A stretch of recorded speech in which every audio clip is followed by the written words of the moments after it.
পান্ডুয়ায় বিজেপির দলীয় পতাকা ছিঁড়াকে কেন্দ্র করে উত্তেজনা, থানায় ডেপুটেশন। বিজেপির দলীয় পতাকা ছিঁড়ে ফেলার ঘটনাকে কেন্দ্র করে উত্তপ্ত হয়ে উঠল পান্ডুয়া।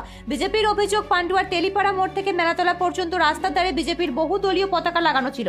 সেই সমস্ত পতাকা তৃণমূল আশ্রিত দুষ্কৃতীরা পরিকল্পিতভাবে ছিঁড়ে ফেলে দেয় বলে দাবি বিজেপি নেতৃত্বের। এই ঘটনার প্রতিবাদে বিজেপি কর্মী সমর্থকেরা পান্ডুয়া থেকে মিছিল শুরু করে পান্ডুয়া থানায় পৌঁছান। সেখানে পুলিশের হাতে একটি লিখিত ডেপুটেশন জমা দিয়ে অভিযুক্তদের অবিলম্বে গ্রেপ্তারের দাবি জানান তারা। বিজেপি নেতৃত্বের বক্তব্য, গণতান্ত্রিক পরিবেশে রাজনৈতিক প্রচার করার অধিকার সবার রয়েছে। পরিকল্পিতভাবে পতাকা ছেড়ে শুধুমাত্র রাজনৈতিক সন্ত্রাস নয়, আইন শৃঙ্খলারও চরম অবনতি। অন্যদিকে অভিযোগ সম্পূর্ণ অস্বীকার করে পান্ডুয়া তৃণমূল নেতা সঞ্জয় ঘোষ বলেন, এই ঘটনার সঙ্গে তৃণমূলের কোনো যোগ নেই, আমাদের দলের কোনো দুষ্কৃতি নেই। এইসব কাজ বিজেপির লোকেরাই মদ্যপ অবস্থায় নিজেরাই করছে, তারপর তৃণমূলের উপর দোষটা পাচ্ছে। মানুষ সব বুঝছে। ঘটনাকে ঘিরে এলাকায় চাপা উত্তেজনা তৈরি হয়েছে। বিশেষ করে মাধ্যমিক পরীক্ষার প্রথম দিনে এই রাজনৈতিক উত্তেজনা সাধারণ মানুষের মধ্যে উদ্বেগ তৈরি হয়েছে। পরিস্থিতি নিয়ন্ত্রণে রাখতে পান্ডুয়া থানার পুলিশ প্রশাসন সতর্কতা চালাচ্ছে। সব মিলিয়ে রাজনৈতিক তরজা পাল্টা অভিযোগ আর মিছিল ডেপুটেশনে আবহে মাধ্যমিকের প্রথম দিনে পান্ডুয়া অস্বস্তিকর পরিস্থিতি চাপা উত্তেজনার ছবি স্পষ্ট। নিউজ সংবাদদাতার রিপোর্ট, আমার বাংলা নিউজ।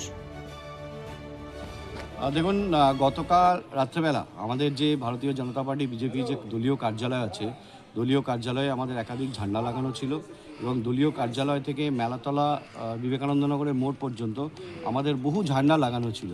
গতকাল রাত্রেবেলা মদ্যপান করে তৃণমূল কংগ্রেসের একজন দুষ্কৃতী তিনি আমাদের সমস্ত ঝান্ডাগুলো খুলে রাস্তায় ফেলে দেয়। এই উদ্দেশ্যেই একবার ওনার বিরুদ্ধে অভিযোগ জানানোর উদ্দেশ্যেই আজকে আমরা থানায় এসেছি। কারণ তৃণমূল কংগ্রেস তারা যখন বুঝতে পারছে যে তারা আমাদের সঙ্গে রাজনৈতিকভাবে পেরে উঠছে না, তাই জন্য তারা এই ধরনের যে ন্যাক্কারজনক ঘটনাগুলো তারা ঘটাচ্ছে এবং এই সব বিষয়ের প্রতিবাদেই আজকে আমরা থানায় এসেছি অভিযোগ জানাতে। অভিযোগ জানালেন? হ্যাঁ, আমরা অভিযোগ জানিয়েছি। আমাদের যিনি ওসি সাহেব আছেন ওনাকে আমরা অভিযোগ জানিয়েছি, লিখিত অভিযোগও আমরা দায়ের করছি। তো কি পরবর্তীকালে কি করতে চাইছেন আপনারা? দেখুন, প্রশাসনের ওপরে আমাদের পূর্ণ ভরসা আছে, আমরা আশা করি তারা সঠিক পদক্ষেপ নেবে।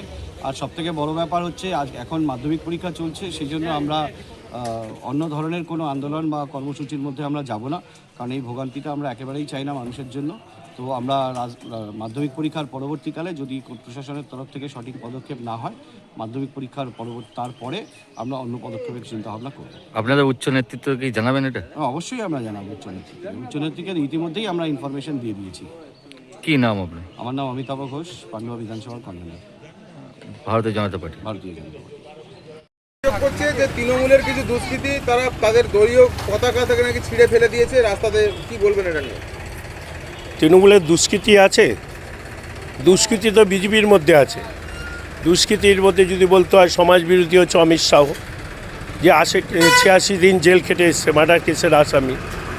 তারপরে হচ্ছে দুষ্কৃতি বলতে হয় শুভেন্দু অধিকারীকে, সে হচ্ছে বাংলাকে নক্ষরজনক অবস্থার, যেখানে দাঙ্গা ঠাঙ্গা লাগানো, মারপিট লাগানোর জন্য শুভেন্দু আছে।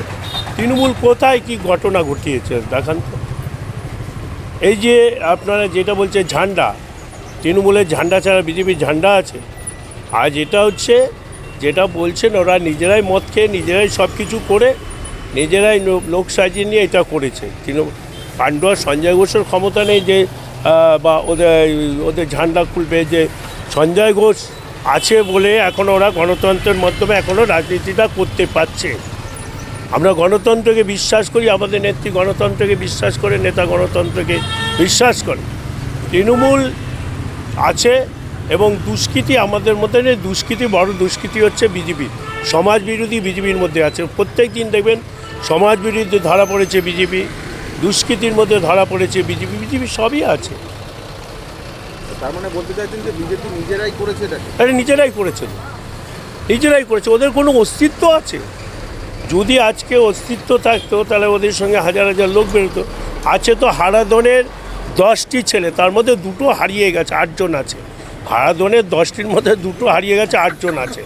হারাধনের ছেলেরা খুঁজে পাচ্ছে না, ওদের মধ্যে কিচ্ছু নেই।